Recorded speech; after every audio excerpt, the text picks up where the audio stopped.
What is happening, everybody? Welcome to another day of NBA playoff basketball. I want to say real quickly about last night. Again, I don't know how I won money, but forgetting DFS, that was quite a game between Denver and Portland. And man, Dame was that's to me that's right there with Jordan as the best game ever that in a losing effort in the playoffs that I can ever remember. So how about best game ever, and even winning effort too? Yeah, seriously. I mean, it's always hard when the team doesn't win, but still, I mean, what is he going to do? The guy missed 7 shots and he scored 50. I mean, it just was ridiculous how good he was, and Jokic as well, but in a different way. Anyway, on to tonight. Probably going to be our last 4-game slate because I'm guessing that some of these are going to wrap up pretty shortly. So, you know, we keep saying that, and they keep on. Well, 3 games. I didn't say it about the 3 games. I said it about the 4 games. But the 4 games, though, you know, the odds are that I mean, I don't know. We'll get into it. I guess we'll talk about the first game, but I think somebody's going to get out and be eliminated tonight. That would just be my guess. All right, let's talk about Washington, Philly. This is it's a weird game to try and figure out. I know we have no. Obviously, we have no Embiid. I still feel like I'm not locked into that I need to play Dwight Howard, and I don't know why that is. And I'm, obviously Tobias Harris and Ben Simmons stand out as being obvious plays you're going to want, I think, to try to attack, especially I think Tobias Harris is going to be popular. But I don't know that I don't know. I'm still iffy on the Howard thing. I'll just put it that way. But I do think he makes a lot of sense if he's, and I'm looking at the projected ownership. I know it's going to probably change, but if it's really going to be, in the 20 to 30% range instead of the 50 to 60 or 70%, like it usually is when we have these situations, I absolutely will take that against Washington here. Yeah, I don't know. I kind of, I don't want to say looked at it as a 1-game slate, but I thought this was a very, very tough fade actually. All three. I mean, between Dwight Howard, Tobias Harris, even on DraftKings. I mean, Seth Curry, I guess, is not mandatory, but I mean, Dwight Howard and Tobias Harris, I do think are very, very strong plays on DraftKings. And do you mind pulling up your screen real quick? Oh yeah, sorry about that. No problem. Yeah, keep going, Sheets. Sorry, I didn't mean to cut you off. No, that's fine. My first view was that I have to play those guys. So we'll see if I change my mind. But I think I thought you kind of had to play Harris, Simmons, Howard. I mean, like all of them. I mean, just Embiid just takes up like way too much usage. And I don't know. That was my first look. I mean, if you want to try to talk me off it, that's fine. But I don't see any other option. Yeah, I think there's something wrong with the projections on where I'm looking because the minutes and the production projections are just a little bit weird.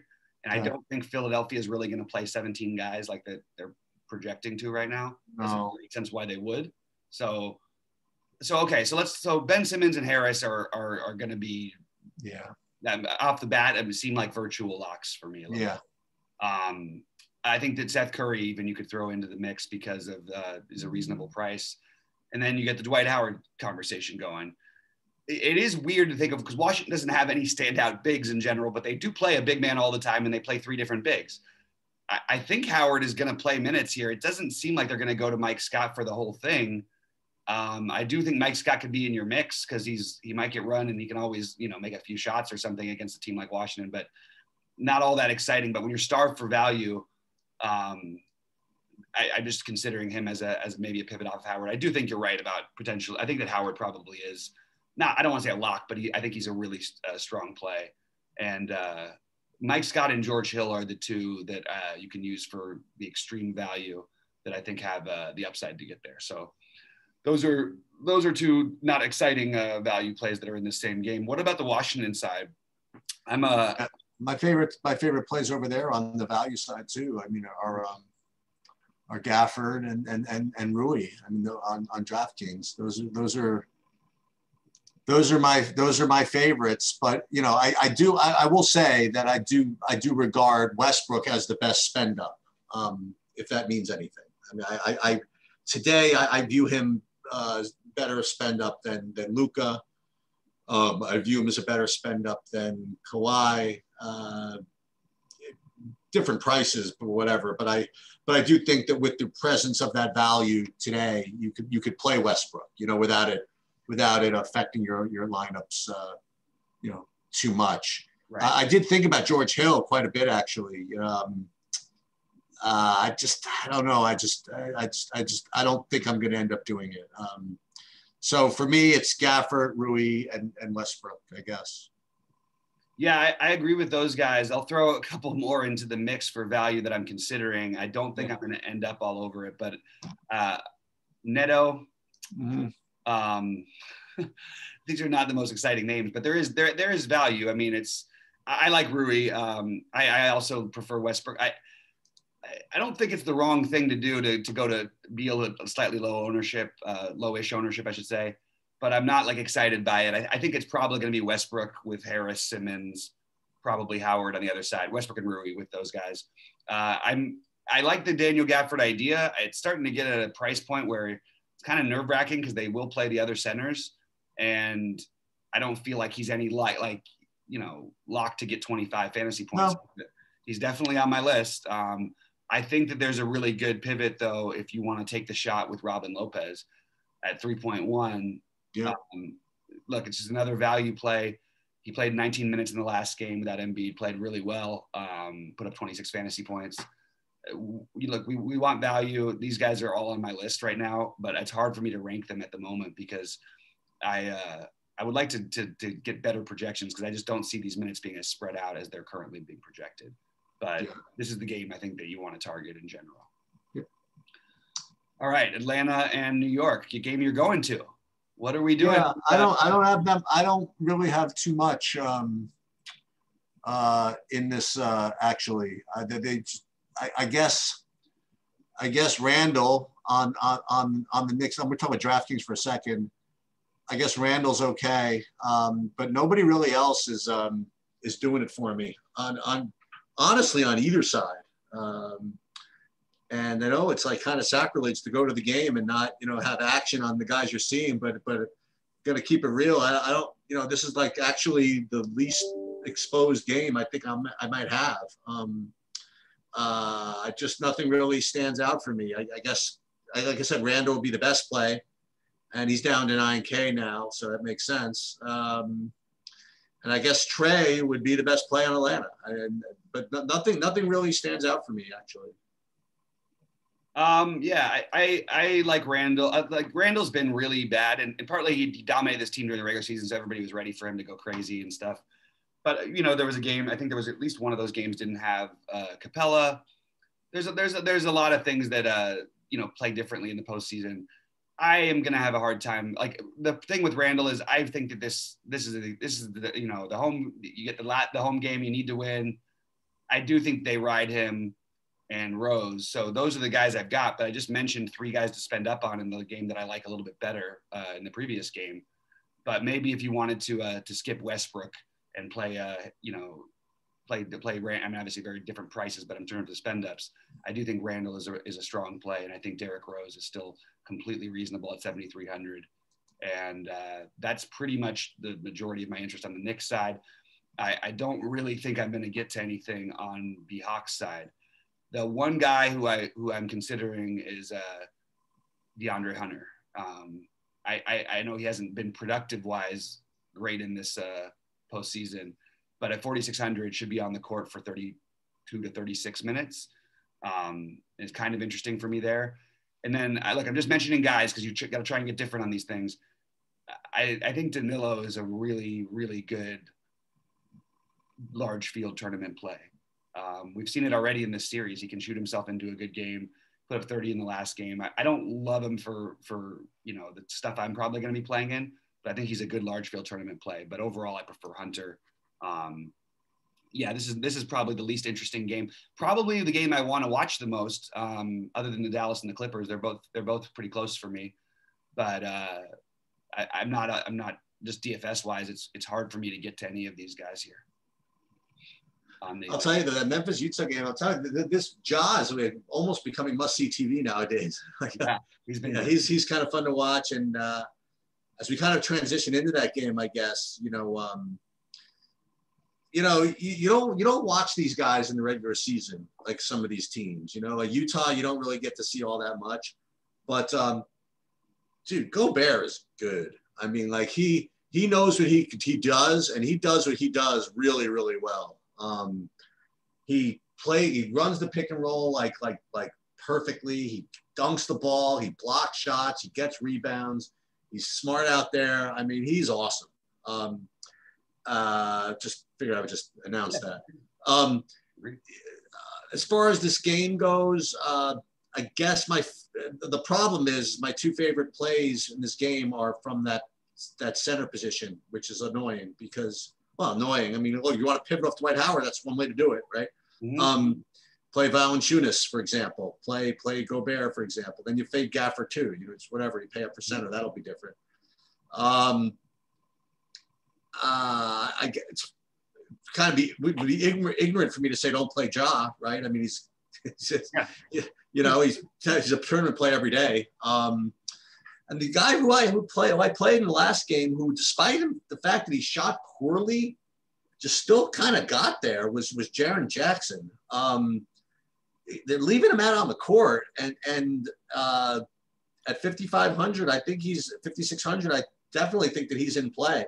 So those would be the guys that I would kind of go to. Would be nothing earth-shattering, right? Would be Valanciunas, Gobert, Jaren Jackson. Is it time for Donovan Mitchell to show out? You know what I mean? Is he going to put up a huge game? I don't know. I think Utah is a nice team right now. You know what I mean? Like, I don't think that Mitchell needs to take over or anything like that. And Conley's playing nicely. You know what I mean? So I think that it's not like a Mitchell type of setup over there. I think that Gobert would be a nice play. Bojan Bogdanovic is like always kind of cheap on FanDuel. I'd have to double check that. But that's pretty much where I am. Yeah, I don't have anything earth-shattering either. I just think if we're going to talk about guys like Randall and Ben Simmons as being sort of guys we really want to play, we absolutely should be including Ja in that same conversation in a similar price range. He's nothing on paper makes this the matchup that you think that he should be great in, but this is a great player and he's going to take over, and it's the a must-win game and all that stuff. And he's been terrific against Utah all season, or not all season. I mean, in the few games he's had in his career, and it's obviously it's continued in the postseason. So I certainly think 50 fantasy points is well within. I think he's right around there most of the time here. So he's obviously a very strong play. And he's in 40-minute mode right now. You know what I mean? Yeah. Like he's going to play. Yep, absolutely. And I just expect tighter rotations both in all of these three games that we just mentioned, but from the teams that are down 3-1. I just don't see. I know Memphis plays a lot of guys, but it doesn't seem like logical to me why they wouldn't tighten up like everybody does, especially facing an elimination game. So you know what, Bane will get his minutes, and Melton will get his minutes, and they'll make some shots sometimes. You know what I mean? And Grayson Allen will get his minutes and get his 5X or whatever he'll get. Whatever it is.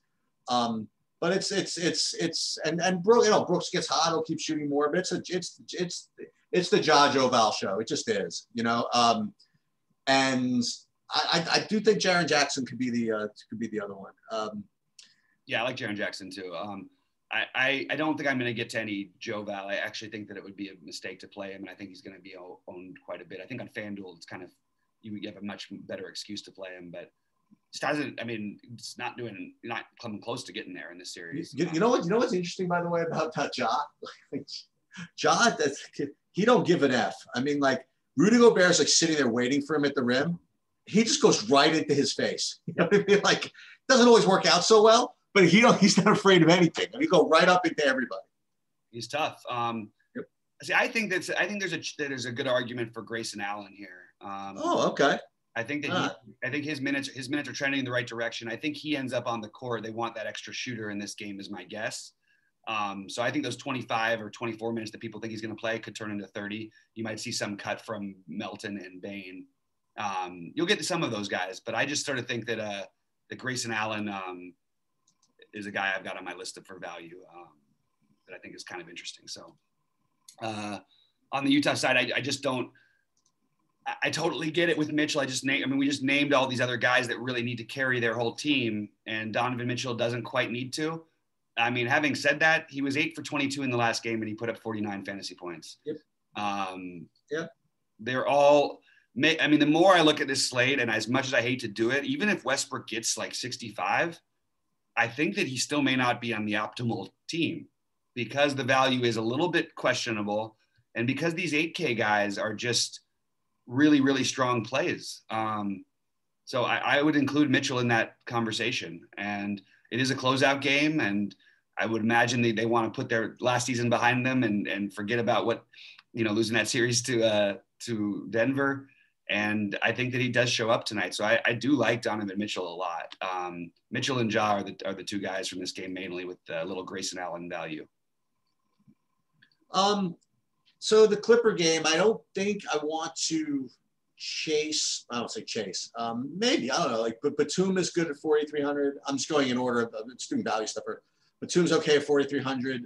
If you need that, Reggie Jackson at 4,700 certainly seems reasonable. I don't think that like Kawhi is like a lock. You know what I mean? Like when he was like 8,300, which he seemed like it was just a couple of days ago. I thought, and especially when they were in total must-win territory. I mean, we were all on that. You know what I mean? Right. I don't think you necessarily have to play George or Kawhi, although they're both still good plays. They're not like lock plays. That's where I'm at with those two. I still think you could play them together. It's a little less not necessary. I would prefer not to. Just because of the other options. But they still look to be good plays.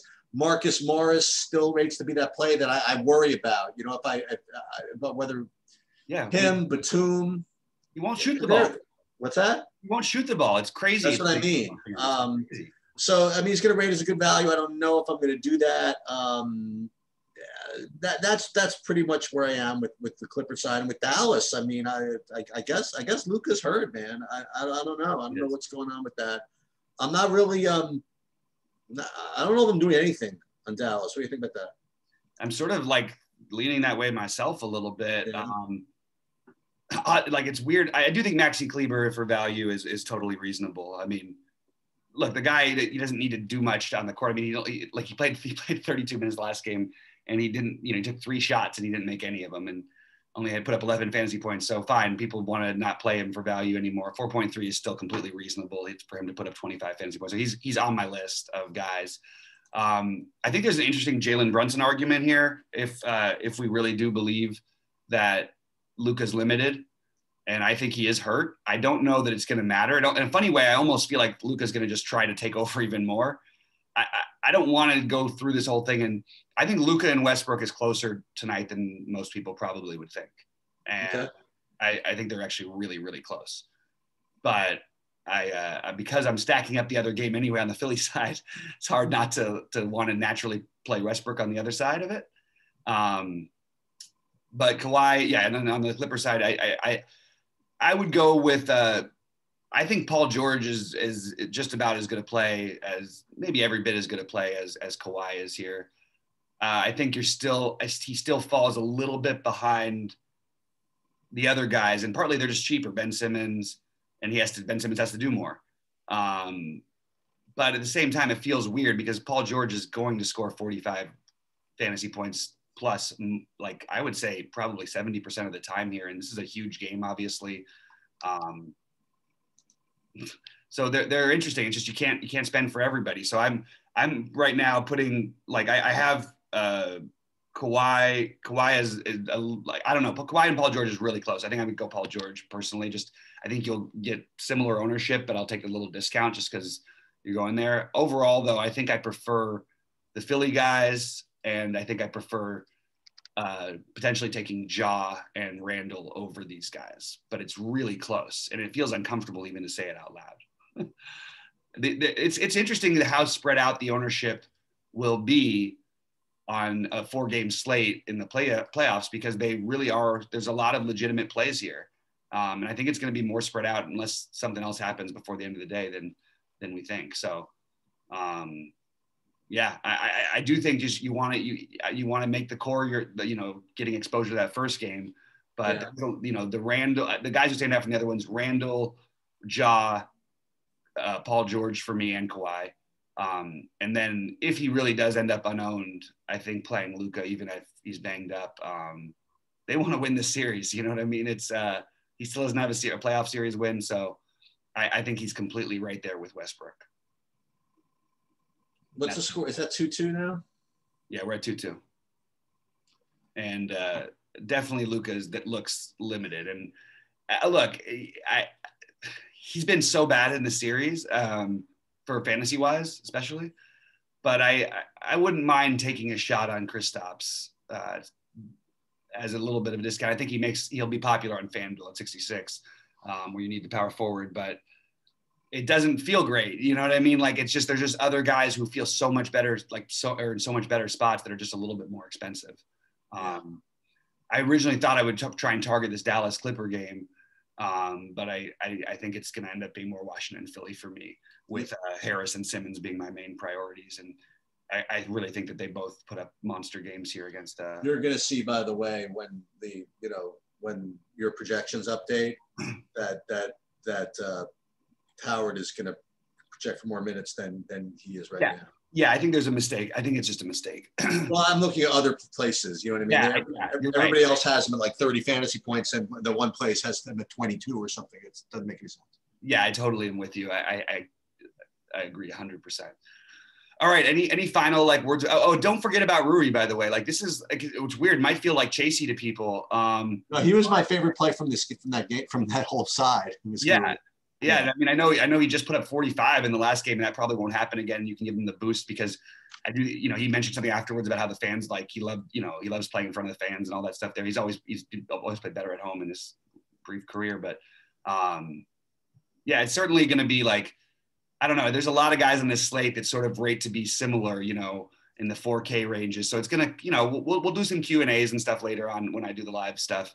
But it is a very interesting slate that I want to see what we hear. I want to do a little digging and see if I can find out anything more about Luka. But from what I've heard from people, that people really think he's really, really playing injured. For what that's but I don't know about limit. He's gonna play. He's gonna play. That's what. No, I agree with that. I meant more limited in terms of how much he's aggressive. Right. I didn't mean in terms of minutes.